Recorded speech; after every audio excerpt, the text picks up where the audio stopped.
Welcome back, ladies and gentlemen. Today we're going to be talking about Larry Fink being appointed as the chairman of the World Economic Forum. Now, he has taken over from Klaus Schwab, and ultimately I believe the reason they've chosen Larry Fink is to do with the enablement of a kind of new financial one world system.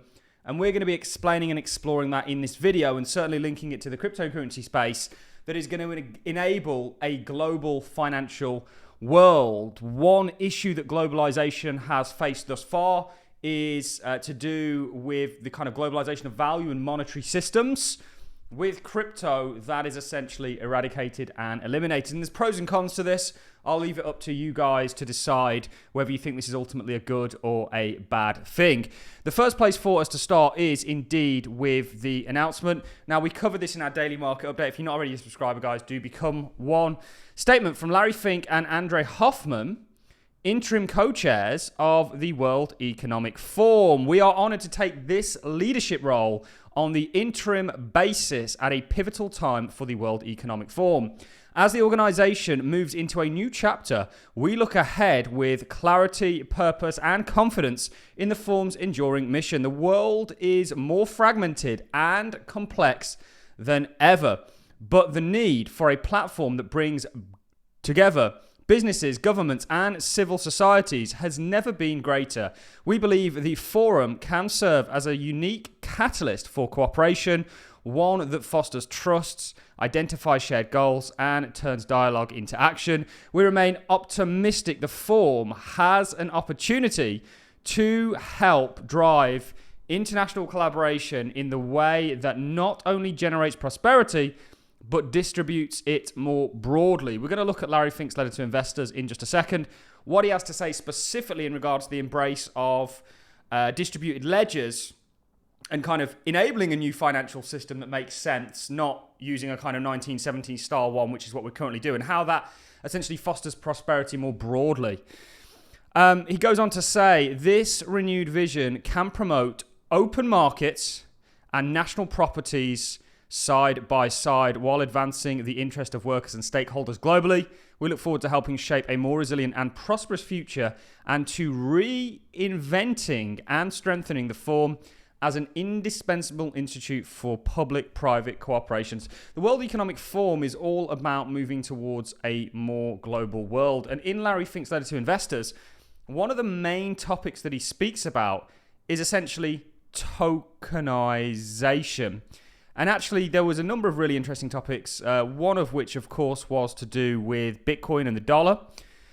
There was a really interesting one in regards to tokenization is democratization. I want to read this for you because this is essentially telling in regards to Larry Fink's new role and what he's ultimately looking to bring forward. And actually, what we're going to do is show you a number of cryptos that we think are going to be involved. Just a quick one, guys. Stop the tribalism, okay? Yes, we all have our favorite projects, but don't try and essentially elevate yours by putting another down. Yes, there are going to be dominant players in the cryptocurrency space. We're going to talk about some of them that we think are going to be dominant in just a second, like Stellar Lumens, XRP, and Hedera. However, there's not going to be one chain to rule them all. If you look at the Internet of Information, the one we're currently communicating on, we're trying to create an Internet of Value. With the Internet of Information, there's multiple public-private players that essentially enable that. Some more dominant than others, but there's not just one. The Internet of Value is going to work in much the same way. And it has to, because one chain can't enable everything. That's my honest opinion. And you wouldn't really want that to be the case anyway, because then you'd end up in some sort of totalitarian world, which I guess is sort of relating it to the World Economic Forum's agenda, what I think Larry Fink is there to do.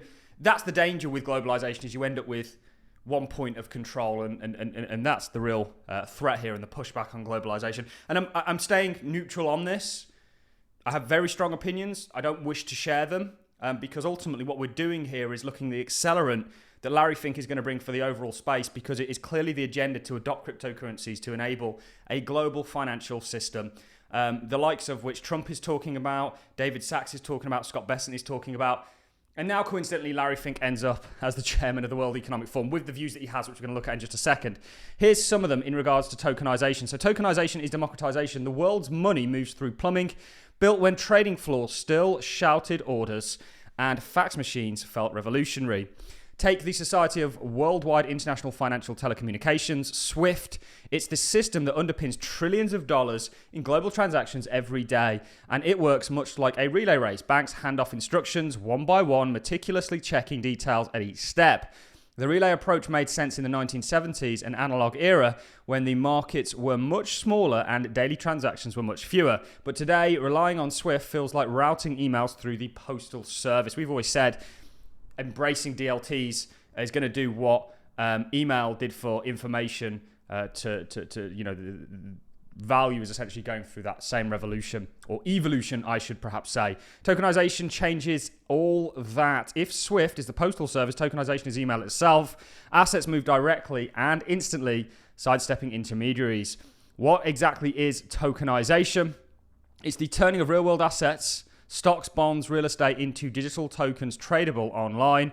Each token certifies your ownership for a specific asset, much like a digital deed. Unlike traditional paper certificates, these tokens live securely on a blockchain, enabling instant buying, selling, and transferring without cumbersome paperwork or waiting periods. Every stock, every bond, every fund, every asset can be tokenized.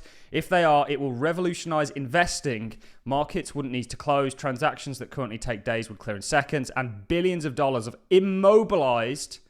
currently immobilized by settlement delays, could be reinvested immediately back into the economy, generating more growth. And it talks about a number of things. It also talks about how, just like what his agenda is at the World Economic Forum, this is all about distributing prosperity more broadly, meaning bringing people onto a global system that may benefit them. Let's look at Larry Fink himself saying this. We've read his letter. Then I'm going to show you a quick clip of Chris Larsen and what he has to say in regards to essentially DLTs being the missing piece to the globalist puzzle.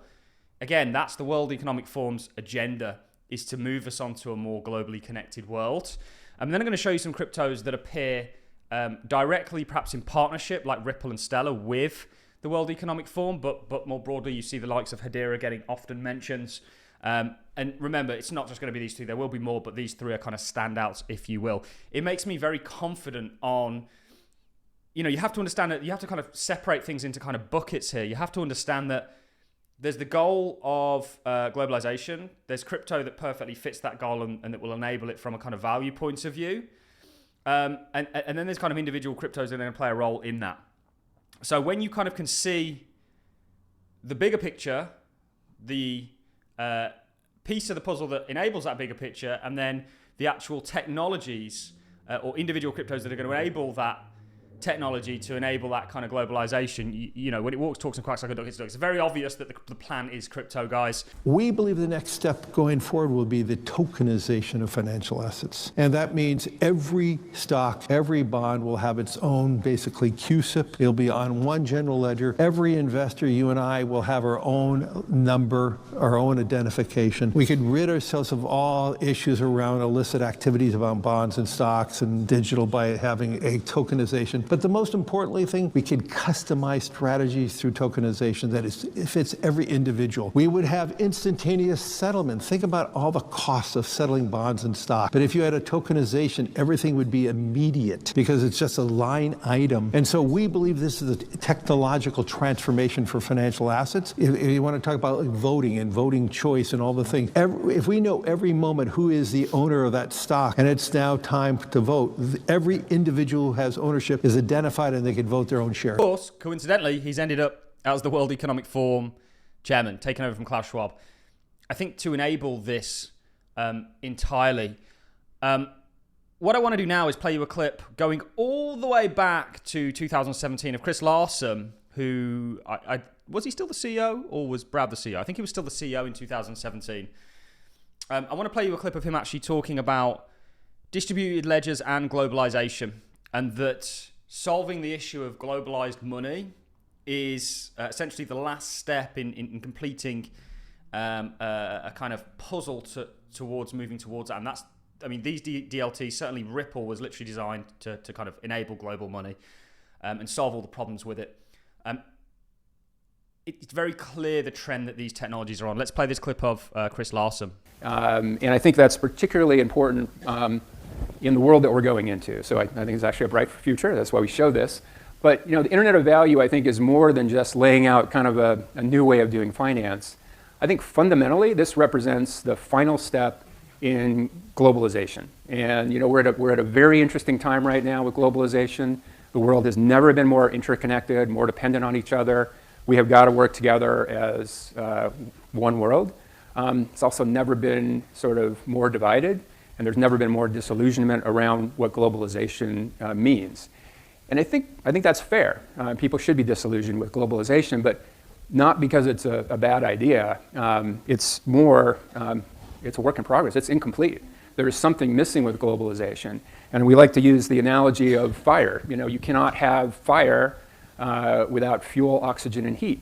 And I think the same thing applies with globalization. Globalization does not work unless you have interoperability between three things: data, goods, and money. And the truth is, we only have interoperability in two of those things.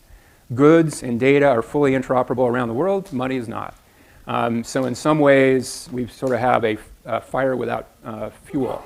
It's sort of this smoldering thing. We know there's potential there, but it really isn't delivering on all the promise. And probably, I think, safe to argue, it's actually making things quite a bit worse. An incomplete globalized system, kind of, if you're in a developing market, maybe if you're in a, kind of underserved market, you see all the data through your social media feeds. You have access to all this information and what other people are doing in their lives. But because the money part is not interoperable, you can't act on it. There's tons of parts of our planet where you can see, but you can't act. So we'll leave that there. Chris, not enough people pay Chris enough respect. He's very much a visionary. Ripple as a company, very much visionaries in regards to, they kind of moved away from what Bitcoin was trying to do in regards to combating, which it's been hijacked since, and kind of, one of the largest holders of Bitcoin is now Larry Fink through BlackRock.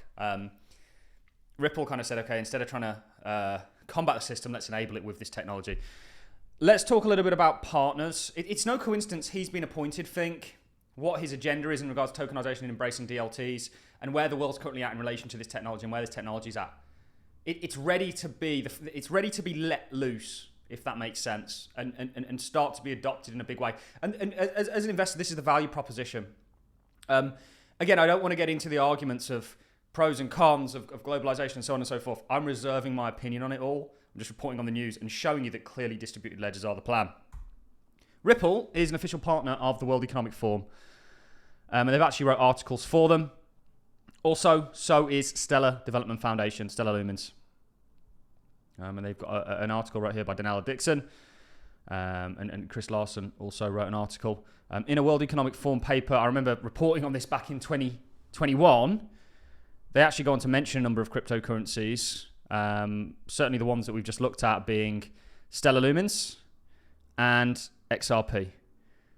And look at what they say here, okay? Specifically in regards to the wording for XRP Ledger and Stellar Lumens. The XRP Ledger is a global open source public blockchain that offers or that focuses on payments as a use case. XRP boasts 1,500 transactions per second, costing 0.0003 cents per transaction and settles in 3 seconds. The following resources are available to learn here.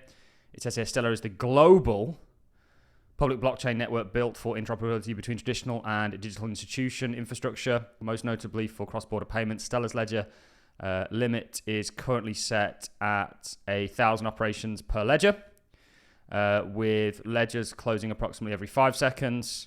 That's a limit of 25 transactions per second.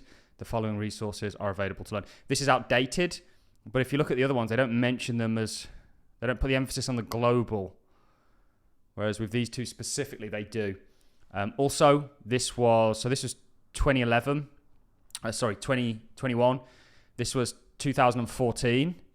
If you look at the kind of attendees or who kind of put this together, let's go all the way down here. Contributors, you can see, who do you have again? Donella Dixon from the Stellar Development Foundation. This is another World Economic Forum paper. And Brad Garlinghouse. Also, to give a shout out, one of my other favourites is Hadira Hashgraph. Charles Atkins also contributed to this, but certainly Stellar and XRP very prominent as far as the World Economic Forum is concerned. This is a report, or this was their agenda for Davos this year, in January this year. You can see Ripple actually have their whole section here. And actually, if we go to sort of partners and kind of sponsors of all of this, you can see Hedera, Ripple. Shout out to Ava Labs as well. They're obviously doing something. And there are more. This is sort of on the back end of that conference. Is the crypto era about to begin? 5 experts on what the future might hold for digital assets. It is about to begin, and I think Larry Fink has been appointed to essentially oversee all of that. Ladies and gentlemen, that's it from me. I'm going to love and leave each and every one of you. It's always a pleasure. Subscribe to the channel. I'll see you all in the next one.